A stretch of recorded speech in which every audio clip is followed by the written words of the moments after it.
জুমে জুমে বসে গেছেন ও বন্ধু, আবার আখিরি মোনাজাত দিয়ে বাড়িতে ফিরতে পারবেন এর কি কোনো গ্যারান্টি আছে? জোরে বলেন।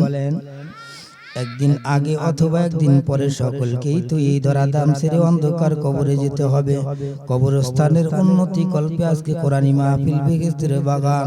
ও বন্ধু, হায়াতের জিন্দেগি একদিন শেষ হয়ে যাবে। ও বন্ধু, যুগে যুগে যত নবী পয়গম্বরগণকে আল্লাহ তাআলা এই পৃথিবীর জমিনে পাঠিয়েছিলেন, কোন কোন নবী পয়গম্বরকে আমার আল্লাহ তাআলা লম্বা লম্বা হায়াত দিয়ে এই পৃথিবীর জমিনে পাঠিয়েছিলেন। এর মধ্যে অন্যতম একজন পয়গম্বর হযরত নূহ আলাইহিস সালামকে আমার আল্লাহ তাআলা লম্বা হায়াত ৯৫০ বছর পর্যন্ত লম্বা হায়াত দিয়ে এই পৃথিবীর জমিনে পাঠিয়েছিলেন। কথা বলুন ঠিক কি না? কিন্তু নূহ আলাইহিস সালামের যখন টাইম শেষ হয়ে গেছে, আমার আল্লাহ তাআলা নির্ধারিত টাইমে মালাকুল মউত আজরাইল আলাইহিস সালামের মাধ্যম দিয়া আমার আল্লাহ তাআলার ডাকে সাড়া দিয়া আল্লাহর পয়গম্বর জলিলুল কদর একজন পয়গম্বর হযরতে নূহ আলাইহিস সালাম আল্লাহর বাড়ি চলে গেছেন। কথা বলুন ঠিক কি না? চিল্লা বলেন ঠিক কি না? মউতু কাসিন কুল্লু নাসিন শারবু কবর বাইতিন কুল্লু নাসিন দাখিলু। আমি আর আপনি যতই চড়াই বড়াই করি না কেন, যতই টাকার অহংকার করি না কেন, ক্ষমতার দাপট দেখাই না কেন, ও বন্ধু, এই বিশাল পৃথিবীর মায়া জাল ছেড়ে একদিন চলেই যেতে হবে, ঠিক কি না? এই জন্য বন্ধু, ইতিপূর্বে আমার আব্বা আম্মা দাদা দাদি নানা নানি আত্মীয় স্বজন পাড়া প্রতিবেশী বন্ধু বান্ধব, ও বন্ধু, এই পাঁচলিয়া গ্রামের ভিতরে আমি তো ছোটবেলায় এসেছি। কথা বলুন ঠিক কি না?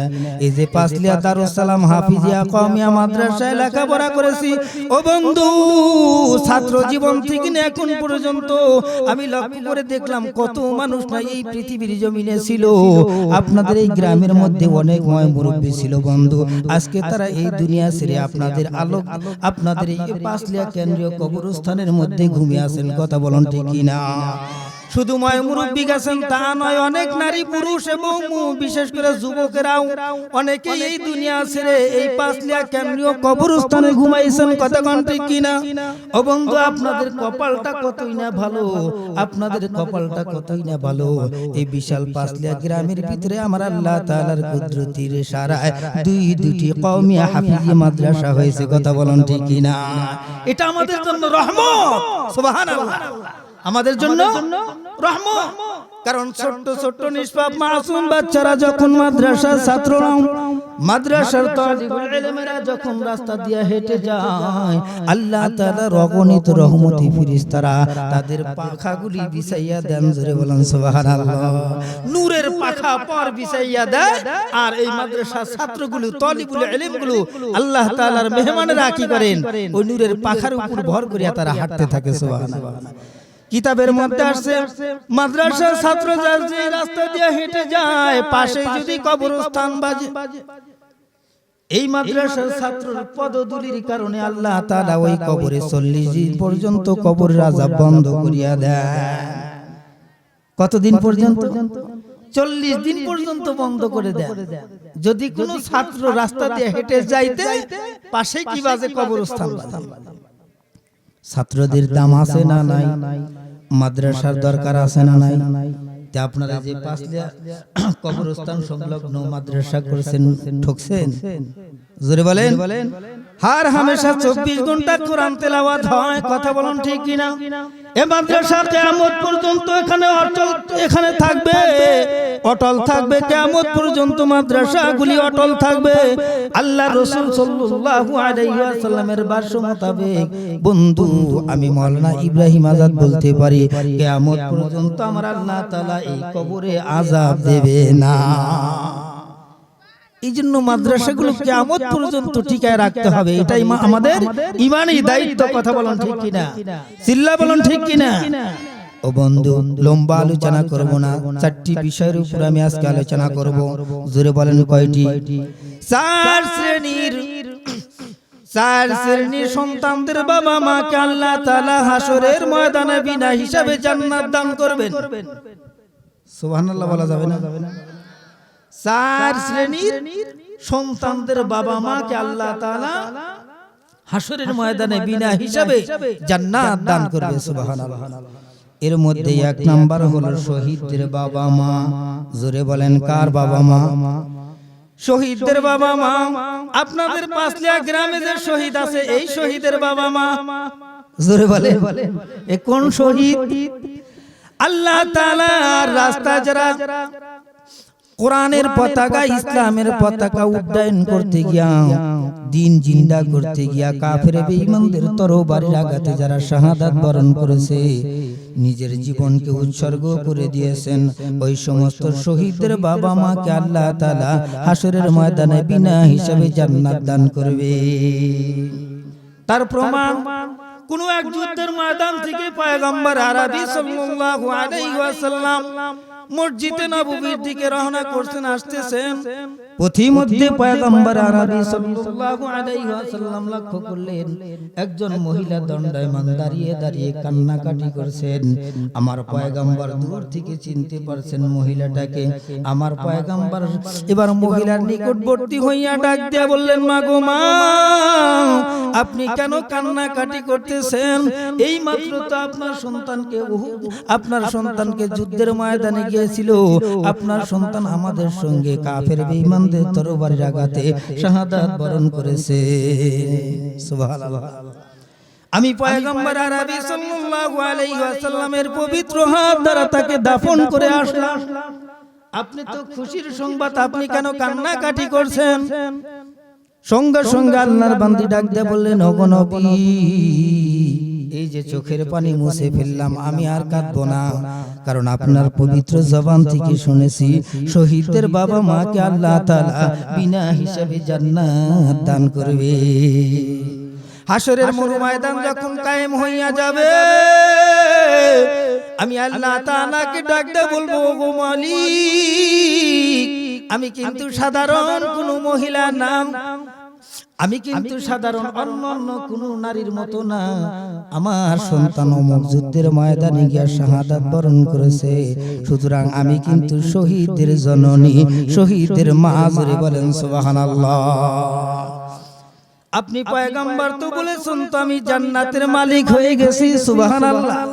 আমার পয়গম্বর যা ওয়াদা করেছেন, আল্লাহ তাআলা যা ওয়াদা করেছেন, এর মধ্যে কি কোনো বরখেলাফি আছে? জোরে বলেন, এর মধ্যে কি কোনো বরখেলাফি আছে? আমার পয়গম্বর যাকে বলেছেন তুমি জান্নাতি, নিশ্চয়ই নিঃসন্দেহে ওই লোকটি জান্নাতি। কথা বলেন ঠিক কি না? তাহলে বোঝা গেল কি, এক নাম্বার শহীদদের বাবা মাকে আল্লাহ তাআলা বিনা হিসাবে জান্নাত দান করবে। বলেন সুবহানাল্লাহ। এইজন্য আমরা এরকম চিন্তা চেতনা নিয়ে থাকবো, নিয়ত করব আল্লাহ তাআলা যেন আমাদের ঔরজ্জা সন্তানদেরকে দ্বীনের পথে গিয়া শাহাদাত হওয়ার তৌফিক দান করে। বলুন আমিন। দুই নাম্বার হলো আলেমদের বাবা মা, হাফেজে কোরআনদের বাবা মা। জোরে বলেন কাদের বাবা মা? দুই নাম্বার আলেমদের বাবা মা, হাফেজে কোরআনদের বাবা মা, যাদের কলিজার মধ্যে সিনার ভিতরে আমার আল্লাহ তাআলা গোটা 30 পারা কুরআনুল কারীম দান করেছে। আলেমদের বাবা মা, হাফেজে কোরআনদের বাবা মাকে আমার আল্লাহ তাআলা বিনা হিসাবে জান্নাত দান করবে। এইজন্য সন্তানদেরকে আলেম বানানোর দরকার আছে না নাই? আপনার ওরজ্জার সন্তানকে আপনি আলেম বানাবেন, কারণ পয়গম্বর আরবি সাল্লাল্লাহু আলাইহি ওয়াসাল্লাম বলেন, ইন্নাল উলামা ওয়ারাসাতুল আম্বিয়া, নিশ্চয়ই আলেমগণ হলো নায়েবে নবী, নবীদের ওয়ারিস। জোরে বলেন সুবহানাল্লাহ। আলেম বানানোর দরকার আছে না নাই? আপনার সন্তান আলেম বানাইছেন, হাফেজে কোরআন, যখন আখিরাতের আদালত কায়েম হইয়া যাবে, হাসরের ময়দান যখন শুরু হইবে, আমার আল্লাহ তাআলা আলেমদেরকে ডাক দেয়া বলবেন, তোমাকে আমি আল্লাহ তাআলা ইলম দান করেছিলাম, আসমানি ইলম। আমি আল্লাহ তাআলা গোটা 30 পারা কোরআন তোমার সিনার মধ্যে দান করেছিলাম। সুতরাং তোমার ইজ্জতের খাতিরে আমি আল্লাহ তাআলা আজকে হাসরের ময়দানে সুপারিশ করার তোমাকে অনুমতি দিয়ে দিলাম। বলেন সুবহানাল্লাহ। একজন হাফিজে কোরআনকে যখন আমার আল্লাহ তাআলা সুপারিশ করার অনুমোদন দিবেন, কমপক্ষে 10 জন দোজখীকে টাইনা টাইনা সুপারিশ করিয়া আল্লাহর তরি উদখুলুল জান্নাত, জান্নাতের মধ্যে ঢুকাইয়া দিবেন। বলুন সুবহানাল্লাহ। কতজন? 10 জন, কমপক্ষে 10 জন দোজখী জাহান্নামের অর্ডার হয়ে গেছে, যাদের উপর জাহান্নাম ওয়াজিব হয়ে গেছে। 10 জন জাহান্নামী ব্যক্তিকে সুপারিশ করিয়া আপনার ওরজ্জা সন্তান আলেম সুপারিশ করে জান্নাতের মধ্যে ঢুকাইতে পারবেন। এই জন্য আপনারা মাদ্রাসা করছেন, ঠকেন নাই। কোরআনের ফ্যাক্টরি, এখানে কি সন্ত্রাসী ট্রেনিং দেওয়া হয়, এইখান থেকে কি সন্ত্রাসী বের হবে, এইখান থেকে কি চাঁদাবাজ বের হবে, এই মাদ্রাসাগুলা থেকে কি চোর ডাকাত বের হবে। এইখানে কিন্তু অবৈধ অস্ত্র চালানোর ট্রেনিং দেওয়া হয় না। কথা বলুন ঠিক কিনা?